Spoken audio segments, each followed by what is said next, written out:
రాష్ట్రానికి ఇబ్బంది లేకుండా ఉంటుంది. నేను ఆ రోజు 14-19 68,000 కోట్ల రూపాయలు సాగునీటి ఖర్చు పెట్టాం. తర్వాత వచ్చిన ప్రభుత్వం 12,000 కోట్లు ఖర్చు పెట్టింది.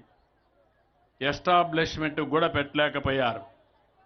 ఇంకో పక్క మీరు ఒకసారి చూస్తే ఉచిత బీమా ఇప్పుడే ప్రధానమంత్రి గారు చెప్పారు.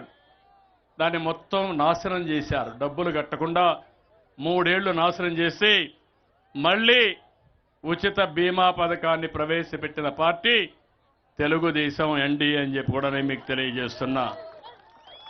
దీనివల్ల చాలా నష్టం వచ్చాయి. ఇక్కడే మీకు గుండ్లకమ్మ ఉంది. ఏం తమ్ముళ్ళు జ్ఞాపకం ఉందా మీకు? గేటు పోయింది, రిపేర్లు చేశారా అని మిమ్మల్ని అడుగుతున్నా. నీళ్లు వెళ్ళిపోయినాయా లేదా అని అడుగుతున్నా. రైతులు నష్టపోయారా లేదా అని మిమ్మల్ని అడుగుతున్నా. అయినా మీకు ఇంకా కోపం రాలా. గుండ్లకమ్మ గేట్లు రిపేర్ చేయించడమే కాకుండా మళ్ళా గుండ్లకమ్మ నీళ్లు పెట్టిన ఘనత కూడా తెలుగుదేశం పార్టీదని చెప్పి కూడా నేను మీకు తెలియజేస్తున్నా. ఈరోజు పాత ప్రకాశం జిల్లా ఉంది, కరూరు జిల్లా, నీళ్లు లేవు. కొన్ని ప్రాంతాలకు మాత్రం కృష్ణా వెస్టర్న్ డెల్టా వస్తుంది, కొన్ని ప్రాంతాలకు నాగార్జున సాగర్ వస్తుంది, రైట్ మెయిన్ కెనాల్ వస్తుంది. మిగిలిన ప్రాంతాల్లో నీళ్లు లేవు. 95-96లో నేనే వెలుగొండ ప్రారంభించాను. కానీ మీరు 2019లో అధికారం వచ్చుంటే 20కంతా ప్రాజెక్టు పూర్తయ్యేది.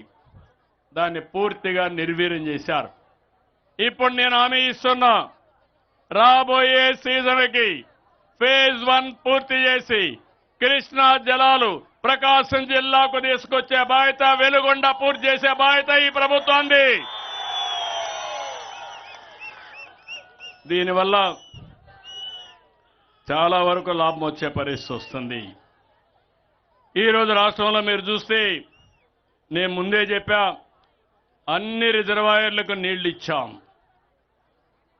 ఎక్కడ చూసినా ఫుల్గా ఉన్నాయి. మళ్ళా ఆశాజనకంగా రెయిన్ఫాల్ అంతా బాగుంటుందని ఆగస్ట్ సెప్టెంబర్లో ప్రిడిక్షన్ వచ్చింది. అది వస్తే ఇంకా మనందరికి కూడా రైతులు ఎవరైతే మెట్ట పైర్లు వేశారో వాళ్ళకు లాభం